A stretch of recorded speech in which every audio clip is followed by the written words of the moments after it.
Ginawan ko nga muna ng red velvet cheesecake stuffed cookies yung amo kong babae bago nga sila umalis. Hello peoples! Ako si Angge, isang domestic helper dito sa Hong Kong. Ngayong araw aalis yung mga amo ko kaya naisipan kong gumawa ng cookies para may makain sila dahil wala naman akong pa-dinner. Pero syempre bago yon nagsimula ang araw ko sa paglalakad nga ng aso. Walk nga kami ni Rocket at balak ko nga sana mag long walk kami ay kaso nagbabadya nga ang ulan. Eto nga ang routine ko kada umaga, tanggol nga ay makapag 5K kami araw-araw. Maganda nga mag-walking sa umaga dahil nabubus na nga yung energy mo. At syempre nakaka-burn nga ito ng fats.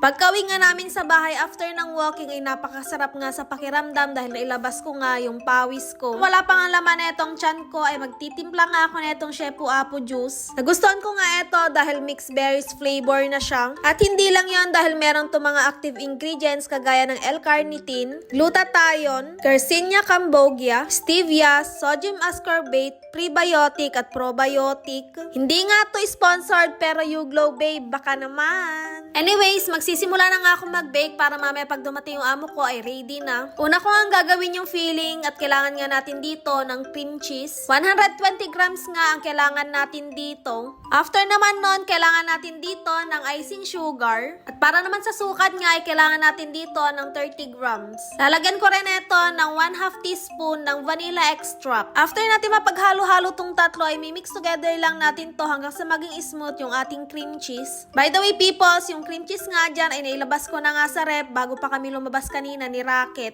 Siguraduhin nga natin na ito na walang buo-buo yung ating powdered sugar. Ito kasi ipapalaman natin mamaya sa cookies na gagawin natin. Pag smooth na nga at wala na ang buo-buong asukal ay pwede na to. Ilalagay kasi natin na ito sa fridge ng 15 minutes habang gagawin natin yung dough. At para sa dough, kailangan natin dito ng butter. Kailangan natin dito ng 115 grams. Salted or unsalted ay okay lang. Maglalagay din ako dito ng 1/2 cup ng castor sugar, 1/2 cup ng light brown sugar, at imimix lang natin ito gamit ng mixer hanggang sa maging fluffy. After nga nun ay ni-scrape ko lang ito mga dumikit dito sa may mixer para may halo ko na dito yung itlog. 1 large egg ang kailangan natin dito at syempre nag-add na rin ulit ako dito ng vanilla extract. 1 tablespoon of vanilla extract para dito sa ating gagawing dough. Hindi mo to matatawag na red velvet kung hindi nga to kulay pula. Gel food coloring nga ang ginamit ko dito. Muntikan pa nga hindi magkasya etong natitira naming food coloring dito sa bahay. Dito nga hindi kami nawawala ng mga ganitong ingredients para sa baking dahil yung amo kong babae mahilig nga rin mag-experiment. Pag meron siyang nakita sa magazine, asahan mo pagdating ng Sabado ang trono niya sa kusina ay sa kanya lang dapat. Anyways, okay na nga etong mixture natin kaya set aside natin dahil na-achieve naman na natin yung red na gusto natin. Dito sa separate bowl, paghalu-haluin naman natin yung dry ingredients. Kailangan natin ng 1 1/2 cup ng ating flour. Kailangan natin dito ng 1 teaspoon ng baking soda. Mag-add din ako dito ng 1/4 teaspoon ng salt.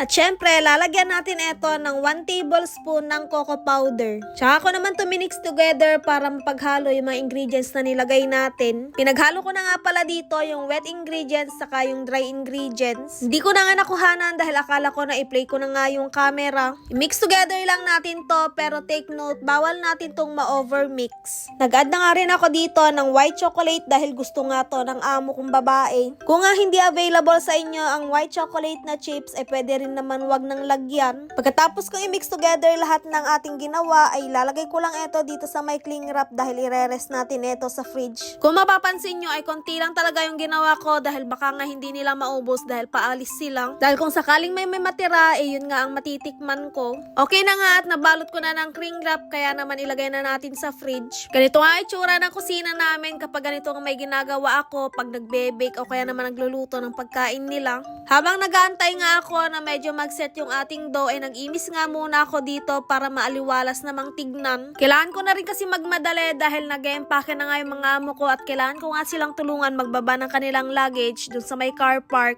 Kailangan ko na rin lutuin kaagad yung cookies dahil baka nga maabutan at makaalis nga sila na hindi pa nga nila natitikman. Kaya naman pagkatapos ko mag-imis dito sa kusina ay hinanda ko na yung baking pan at naglagay na nga ako ng parchment paper. Nilabas ko na rin tong cream cheese filling at yung ating dough. Nag-scoop nga lang ako dito gamit nga nung kutsara at binilog ko at frinat ko at saka ko naman papalaman yung ating cream cheese filling. Bago nga ako humawak dito ay syempre naghugas muna ako ng kamay ko para naman malinis dahil silang amo nga ang kakain. Anyways, pag gagawin nyo nga to ay magpahid nga kayo ng konting butter sa palad nyo dahil magiging madikit nga ang paggawa nito. Naalala nyo ba yung dati kong vlog nung gumawa ako ng cake nung birthday ng amo kong babae, ganitong flavor din yung ginawa ko. Mapa cake or cookies nga ay gusto niya pag ganitong flavor. 8 piraso nga lang yung nagkasya dito sa maliit na baking pan, kaya naman yung sobra ilalagay ko nga muna sa fridge. Meron pa ako dito ang sobrang white chocolate chips, kaya naman itinappings ko na rin dito sa ibabaw. Ready to bake na, kaya naman lalagay na natin ito sa preheated oven ng 175 degrees Celsius at bebake natin to ng 10 to 15 minutes. Sakto narinig ko nga yung mga amo kong ready to go na nga ay ready na rin itong cookies. Medyo napalaki nga lang yung sukat kaya naman nagdikit-dikit pero okay lang yan. Habang malambot pa lang ito dahil nga galing sa oven ay lilipat ko na dito sa may cooling rack para mabilis lumamig. Pinaghihiwalay-hiwalay ko na nga to nung tinawag nga ako nung amo kong lalaki at tulungan ko na nga raw sila magbaba sa may car park nung kanilang mga maleta. Nagbabalang ako ng 4 na maleta pero pag akyat ko wala na nga yung mga cookies na hindi ko pa nga nalilipat dun sa may cooling rack. Sinilip ko pa nga yung basurahan, baka nga itinapon nila ay wala namang laman. Binitbit pala nung amo kong babae at nilagay nga sa ziplock dahil nagustuhan nga daw niya yung pagkakagawa. Hindi ko man lang na video ng maayos yung pagkaka-ending ng paggawa nga natin ng cookies, pero okay lang dahil at least naubos nga nila at nadala lahat. Kaya naman nauwi sa buldak, kimchi, seaweed at coke ang naging merienda ko. At dito ko na nga puputulin itong ating vlog. Yun lang muna for today's video. Thank you for watching. Bye!